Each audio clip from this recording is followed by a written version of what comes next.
자, 그러면 이어서 우리가 이전 시간에는 국외여행 인솔자 역사에 대해서 이야기를 했는데 1980년대까지 이야기를 했습니다. 그래서 1980년대에 1989년 국외여행 전면 자유화가 되면서 여행업체들도 굉장히 많이 생겼고 국외여행 인솔자도 많이 취업이 됐다라는 것들을 설명을 해드렸습니다.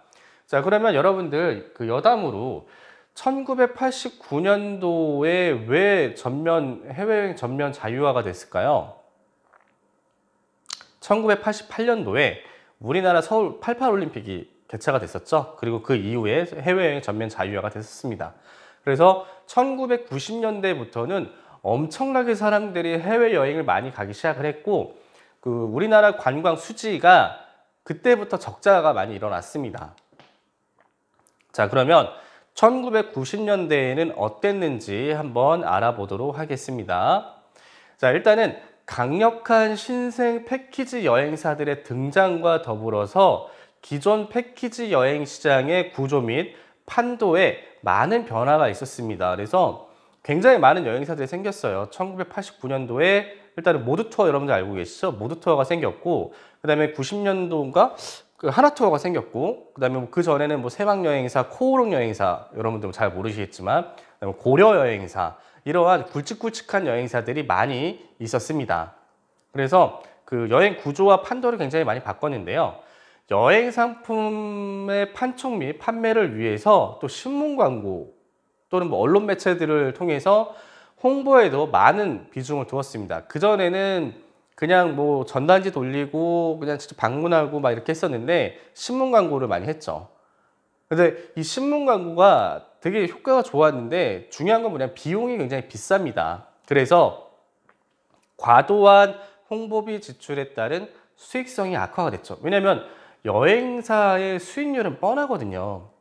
물론 예전에는 수익률이 더 좋았겠지만 평균적으로 20에서 10% 정도 수익률을 봅니다. 그래서 여행 상품 100만 원짜리가 있으면 여행사가 가져가는 수익은 20에서 10만 원이에요. 그러면은 여러분들이 봤을 때 수익 괜찮은 거 아니에요? 아닙니다. 굉장히 적습니다. 그런 상황에서 신문 광고를 굉장히 좀 비용이 비싼 신문 광고를 하다 보니까 아무래도 홍보비가 많이 들잖아요. 인건비 나가야 되고 홍보비 나가야 되고 그다음에 임대료 나가야 되고 하는데, 그래서 여기에서 문제점이 많이 생겼습니다. 뭐냐? 아까도 이야기했지만 90년대 초 80년대 말부터 여행사들이 엄청나게 많이 생기면서 과다 경쟁이 일어났어요. 예전에는 블루오션이었는데 지금은 레드오션이 돼버렸다는 것이죠. 90년대부터. 그러다 보니까 덤핑 요금, 가격을 막 후려치는 거예요. 그리고 저질 여행 상품이 드러나게 됩니다. 왜냐? 자, 쉽게 생각을 한번 해보세요. 여러분들 패키지 여행 가면 예전에는 어땠냐면 지금은 저가 항공사들이 많이 생겨서 여행 상품 요금이 좀 저렴해졌습니다. 저비용 항공사들 때문에. 근데 예전에는 항공료가 어떻겠어요? 여러분들 비쌌겠죠. 근데 가격을 엄청나게 싸게 냈어요. 왜냐? 현지 가서 쇼핑이랑 선택관광, 옵션 투어를 해서 그걸 메꾸려고. 그러다 보니까 어떻게 됩니까? 가격은 저렴하게 또 신문 광고를 비싸게 했지만 현지에서 그걸 뽑아내야 되잖아요. 마이너스로 해서 마이너스 수익률로 해서 일단 손님을 출발을 시켰는데 어쨌든 간에 기업의 존재 이유는 뭐죠? 그렇죠. 이윤 추구죠. 이윤 추구. 그러다 보니까 엄청나게 덤핑한 가격을 마이너스한 저가비 패키지 상품의 수익을 메꾸기 위해서 현지에서 고객들한테 옵션 강요와 쇼핑 강요를 하고 또 어떨 때는 가이드가 손님을 버리고 가고 그다음에 무섭게 이거 빨리 사라고 이런 식으로 강요를 했던 게 많이 있었습니다. 그래서 소비자 피해가 굉장히 많이 있었죠. 그래서 분쟁도 많이 생겼었고요. 그리고 또 급격한 관광객 증가에 따른 국외여행 인솔자 또 수요가 또 증가가 돼서 이 시기를 좀 성숙기라고 봅니다. 왜냐하면 관광객들이 많이 가기 때문에. 하지만 그런 이제 과다 경쟁으로 인해서 저질 패키지 여행 상품들이 많이 생겼었다라는 거 여러분들이 알고 계시면 좋을 것 같습니다. 자, 그러다가 1990년대에 최대 위기가 찾아왔었죠. 그 90년대 뭐죠, 여러분들? 여러분들은 아마 잘 체감을 못 하실 거예요. 1997년에 11월 달에 외환위기가 찾아왔습니다. 그래서 IMF가 찾아와가지고 많은 여행사들이 경영 악화로 인해서 폐업을 하게 됩니다. 그래서 왜냐면 당장 먹고 살 돈이 없는데 여행 가겠습니까, 여러분들? 여행은요, 여러분들 매슬로우의 욕구 5단계를 딱 봤을 때 제일 상위에 있습니다. 자아 실현의 욕구. 여러분들 여행을 왜 갑니까? 배고파서 갑니까? 아니면 뭐 밥 먹으러 갑니까? 물론 이제 그런 경우도 있는 사람도 있겠지만 대부분 내가 어느 정도 삶의 만족을 하고 뭔가 새로운 경험을 하고 싶을 때 매슬로우의 욕구 5단계의 제일 윗단계 자아 실현의 욕구 때문에 가거든요. 근데 내가 지금 당장 먹고 살 게 없고 일자리 잘렸습니다. 그럼 뭐부터 생각을 버립니까?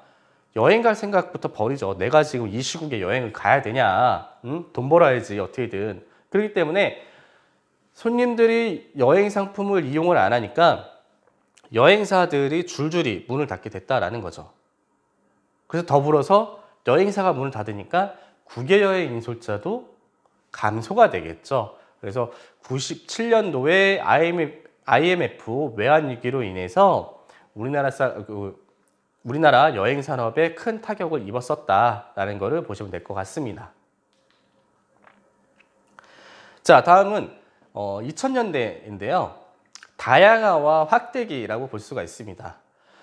IMF가 지나고 97년도에 IMF가 지나고 99년도, 2000년 이때부터 여행업이 다시 부흥하고 발전하기 시작했습니다. 2002년 월드컵도 있었고요. 그러다가 2003년에 국제 유가의 상승과 지금 이 코로나 사태와 비슷한 코로나 바이러스인 중국의 사스가 발생이 돼서 여행업이 굉장히 위축이 됐었습니다.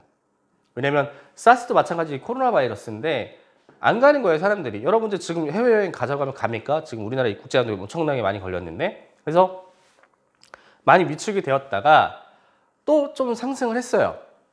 왜냐면 사스가 이제 좀 수그러들고 그다음에 국제 유가도 상승된 게 좀 어느 주춤하고 해서 2004년, 2005년, 2006년, 2007년 굉장히 발전을 많이 했었습니다. 그러다가 2008년도에 또 시기가 다가왔습니다. 국제 금융위기로 인해서 여행사들이 굉장히 또 힘들었죠.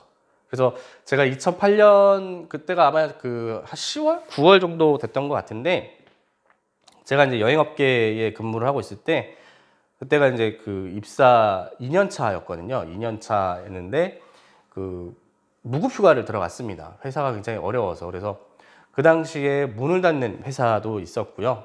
아무튼 시기가 굉장히 좀 안 좋았습니다. 그리고 또 그 이후에 저가 항공사의 국제선 취항으로 인해서 저가 여행 상품 서비스가 실시가 되면서 저렴한 가격으로 합리적인 여행 상품을 이용하는 시기가 되었죠. 자, 그러면서 국외여행 인솔자가 1990년대만큼 막 활기를 띠지는 않았어요. 하지만 저비용 항공사들의 국제선 취항으로 인해서 노선들이 다양하니까 이 국외여행 인솔자가 갈 수 있는 그런 나라들이 더 많아진 거는 사실입니다. 그래서 다양한 루트로 해서, 다양한 방법으로 해서 여행을 가고요. 그러다가 또 이제 어떤 게 생겼냐면, 그러니까 국외여행 인솔자는 현지에 갔을 때 가이드를 만나서 그 손님들과 가이드, 그 다음에 인솔자, 이렇게 해서 같이 다니는데, 이 가이드를 채용을 하면 또 현재 비용이 또 발생이 되거든요. 그래서 이 가이드를 인솔자가 같이 하는 개념이 또 탄생하게 됐습니다. 그게 뭐냐면 스루 가이드라고 하는데 대표적인 지역이 바로 일본입니다. 일본. 그래서 일본 같은 경우에는 가이드를 2박 3일 또는 3박 4일 동안 고용해서 그 가이드 안내를 받게 되면 비용이 너무 비싸요. 근데 국외여행 인솔자가 한국에서부터 손님들을 모시고 일본에 가서 일본에서 일본어를 직접 하면서 가이드도 하는 그러한 이제 스루 가이드의 개념으로 또 변화가 되고 있었습니다. 예전부터 2000년대부터 해가지고.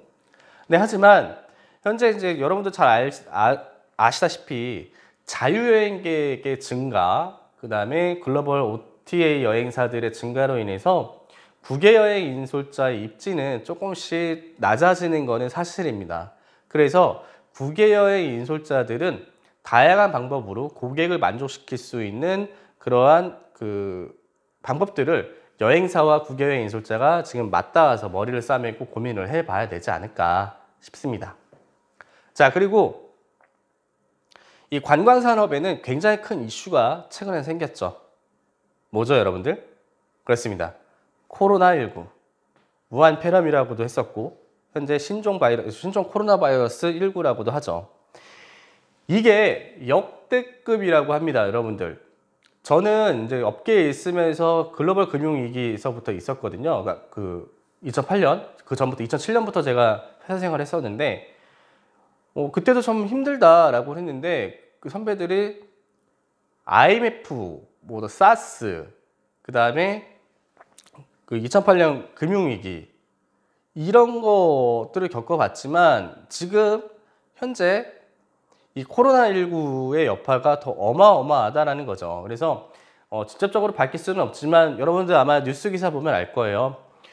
국내의 대형 패키지 여행사들 두 곳은 지금 무급휴직을 받거나 아니면은 전 직원이 50%씩 정부 지원을 받아서 유급휴가를 실시를 하고 있습니다. 그래서 굉장히 큰 타격이 있고, 그다음에 신생 여행 업체는 전 직원이 사직서를 내고 퇴사를 하고, 지금 항공사도 지금 장난이 아니죠. 그래서 굉장히 어려운 시기를 겪고 있습니다. 그래서 참으로 저도 이제 같은 업에 종사를 하면서 저도 좀 피해도 많이 입고 했지만, 이게 전체적인 상황이니까 어쩔 수는 없잖아요. 여행업은 사회적 영향을 굉장히 많이 받거든요. 전쟁이 났다거나 아니면 이렇게 전염병이 돌다거나 그러면 제일 먼저 여행이 일단 스탑이 됩니다. 하지만 여행업은 과거에서부터 우리나라 여행업만 봤을 때 꾸준히 발전을 했습니다. 힘들었을 때 잠깐 주춤했지만 더 크게 발전을 하고 있습니다. 그래서 우리가 지금 관광을 전공을 하고 있잖아요. 너무 힘들어하지 마시고요. 좋은 날은 곧 다시 올 겁니다. 그래서 우리가 정신무장을 든든하게 하고 할 수 있다, 극복할 수 있다, 그리고 나도 잘할 수 있다, 이런 긍정적인 마음을 가지고 우리가 생활하면 좋을 것 같습니다. 자, 그러면 국외여행 인솔자 유형에 대해서 한번 알아보도록 하겠습니다. 네, 국외여행 인솔자의 유형은요, 크게 세 가지 유형이 있습니다. 그래서 첫 번째, 여행사 직원이면서 국외여행 인솔자 업무를 하는 사람. 그리고 전문 전속 국외여행 인솔자. 그리고 마지막으로 프리랜서 국외여행 인솔자가 있습니다. 자, 하나씩 설명을 해드릴게요. 먼저 여행사 직원의 국외여행 인솔자입니다. 자, 이거는 무슨 말이냐? 국외여행 인솔자, 아까 제가 법적 자격 요건을 제가 말씀드렸잖아요. 문화체육관광부 령에 정하는 자를 두어야 된다, 국외여행 인솔을 할 때는. 그래서 여행사 직원이 국외여행 인솔자 자격증을 취득을 한 다음에 그 다음에 이제 국외여행 인솔 업무를 하는 겁니다. 그래서 사무 업무를 하면서 단체 팀이 있으면 그 손님들을 모시고 해외여행 같이 갔다 오고 하는 게 있고, 그 다음에 전문 전속 국외여행 인솔자는 뭐냐면요, 국외여행 인솔자 업무만 하는 겁니다. 그러니까 여행사에서 상품 기획하고 손님 상담 전화 받고 원가 계산하고 정산하고 이런 게 아니고요. 그냥 팀이 모여 있으면 이 팀을 모시고 해외여행을 갔다 오시는 거예요. 그러니까 국외여행 인솔자 TC 업무만 전문적으로 한다는 거죠. 자, 그러면 프리랜서는 뭐냐면 그냥 완전 말 그대로 프리랜서예요. 어느 회사에 속해 있지 않습니다. 그래서 여행사에서 전화를 하는 거죠. 우리 팀이 있는데 국외여행 인솔자로 좀 TC 좀 나갔다 오실 수 있겠습니까? 라고 하면 자기가 스케줄 딱 보고 괜찮은 것 같아요 해서 갔다 오는 그런 이제 프리랜서 인솔자인데, 자, 여기서 보시면 원래 1980년대부터 2000년 초반, 1990년대까지는 국외여행 인솔자가 어떤 개념이었냐면 여행사 직원이면서 국외여행 인솔자 업무를 하는 게 거의 대부분이었습니다. 그래서 어떠한 에피소드가 있냐면 보통 이제 유럽을 출장 TC로 갔다 오면 15일이거든요. 유럽 여행 상품이 한 15일짜리니까 한 달 동안 옆에 있는 직원을 못 보는 경우가 생겨요. 3월 1일 날 내가 15일 동안 출장을 갔어요, 유럽을. 근데 옆에 있는 직원은 15일서부터 30일까지 또 유럽 출장을 가요. 그러면 나는 이 친구를 못 만나는 거예요. 그래서 한 달 동안 직원을 못 봤다라고 하시는 선배님들도 좀 계셨고요. 그 다음에 이제 전문 전속 국외 여행 인솔자가 뭐냐면 이게 이제 순서대로 갑니다. 이렇게 순서대로 국외여행 인솔자, 여행사 직원 전문 인솔자가 먼저였고, 그 다음에 전문 전속, 그 다음에 프리랜서 이렇게 형태가 이렇게 좀 변화가 된 건데, 회사 입장에서 봤을 때 손해가 좀 큰 거예요. 왜냐면 여행사 직원이 앉아서 상품 기획하고 손님 상담하고 결제하고 해야 되는데 출장 한번 갔다 오면 열흘이에요. 뭐 동남아 같은 경우 5일이지만. 그리고 그동안 옆에 직원이 인수인계를 받아서 그 업무를 또 대신 처리를 해야 돼요. 근데 이 직원이 출장을 가요. 그래서 다른 직원을 뭐 채용하거나 해야 되는데 이 비용, 관리 유지 비용이 굉장히 많이 크다라는 거죠. 그래서 회사에서는 어떤 방법을 냈냐? 아, 이래서는 안 되겠다. 우리 TC 업무, 국외여행 인솔자 업무만 전문으로 하는 직원을 뽑자. 그래서 그 직원은, 그러니까 나머지 여행사 직원들은 그냥 여행 업무, 상품 기획 업무만 하고 고객 상담 업무만 하고 TC는 TC 업무만 하자 해서 회사 소속의 전문 전속 인솔자들이 생기게 된 거죠. 그러다가 이제 그런 경우가 있죠. 전문 전속 인솔자를 하다가 이제 나는 좀 쉬고 싶다 해가지고 이제 뭐 퇴직을 했어요. 퇴직을 했는데 여행사가 바빠요. 바빠서 전문 전속 인솔자를 다 내보냈는데도 TC가 모자라. 그랬을 때는 뭐 퇴직하신 분 아니면 자격증이 있으신 분들한테 부탁해서 이제 나가는 게 프리랜서 국외여행 인솔자라는 겁니다. 그래서 그 좀 봤을 때 어떤 학생들이 그런 학생들이 있더라고요. 저는 전문 TC, 전문 국외여행 인솔자를 하고 싶습니다. 라고 했을 때 대부분의 여행사는요. 신입 국외여행 인솔자를 뽑지는 않습니다. 왜냐? 경험이 있어야 되거든요. 물론 일부 여행사에서는 신입 그 전문 국외여행 인솔자를 뽑는 것도 있어요. 근데 대부분은 경력직을 많이 뽑습니다. 어떠한 경력직을 많이 뽑냐? 여행사 직원이면서 해외 출장 경험이 있는 사람들을 전문 전속 인솔자를 뽑고요. 그 다음에 프리랜서 국외여행 인솔자는 어떻게 되냐라고 했을 때 여행사를 퇴직하신 분들, 그러니까 뭐 보통은 이제 여성분들이 많이들 하시는데요. 프리랜서 인솔자를 보통은 이제 어떻게 하냐, 이제 결혼을 하고 여성분들이 결혼을 하고 여행사 근무를 하다가 아이 낳고 어떻게 하다 보니까 퇴직을 했습니다. 퇴사를 하고 이제 아이가 어느 정도 컸을 때 크고 난 다음에는 자기도 이제 뭐 일을 하고 싶을 때 여행사에서 9 to 6 근무를 하자니 우리 애기 유치원도 보내야 되고 뭐 밥도 해야 되고 뭐 집안일도 해야 되고 해야 되는데 이런 것들이 좀 신경이 많이 좀 쓰인다 라고 했을 때 그 프리랜서 인솔자는 기간 동안만 갔다 오면 되니까 그 기간에 뭐 할머니 할아버지나 아니면 남편이 좀 본다거나 그렇게 해서 이제 갔다 오시는 분들이 있어요. 그래서 프리랜서 인솔자는 여행사를 퇴직하시거나 아니면은 이런 분들도 좀 많이 계시더라고요. 승무원 출신 분들도 몇 분 계시더라고요. 그래서 승무원분들이 대부분 이제 관광과 출신인 분들은 그 법정 교육 시간이 있거든요. 그래서 그 교육 시간에 이수를 하고 자격증을 취득을 해서 프리랜서 국외여행 인솔자를 이제 한다라고 보시면 될 것 같습니다. 그래서 총 국외여행 인솔자는 총 이 세 가지의 유형이 있다. 그래서 각각의 특징은 제가 조금 전에 설명을 해 드렸습니다. 네, 그럼 그 다음 페이지 국외여행 인솔자 자격 요건에 대해서 한번 살펴보도록 하겠습니다. 이 국외여행 인솔자는요, 그 법적으로 정해져 있는 그 사항인데요. 일단 먼저 법적 자격 요건에 대해서 한번 살펴보도록 하겠습니다. 자, 관광진흥법 시행 규칙을 보면은 제22조에 국외여행 인솔자의 자격 요건이라고 있습니다. 그래서 그 내용에 따르면 건전한 국외여행 문화의 장착에 기여를 하고 국외여행 그 전문 교육장으로 활용하고자 여행업을 경영하는 자는 내국인의 국외여행을 실시할 경우 관광자의 안전, 편의를 제공하기 위해서 국외여행 인솔자의 법적 자격 요건을 충분히 설정하고 일정한 자격을 갖춘 자가 근무하도록 규정을 하고 있습니다. 그래서 이 자격 요건을 한번 살펴보도록 할게요. 어떻게 되냐? 그래서 한 3가지의 요건이 있는데, 자, 첫 번째입니다. 전문대학 이상의 학교에서 관광 분야의 학과를 이수를 하고 졸업한 자 또는 졸업 예정자이어야 되고요.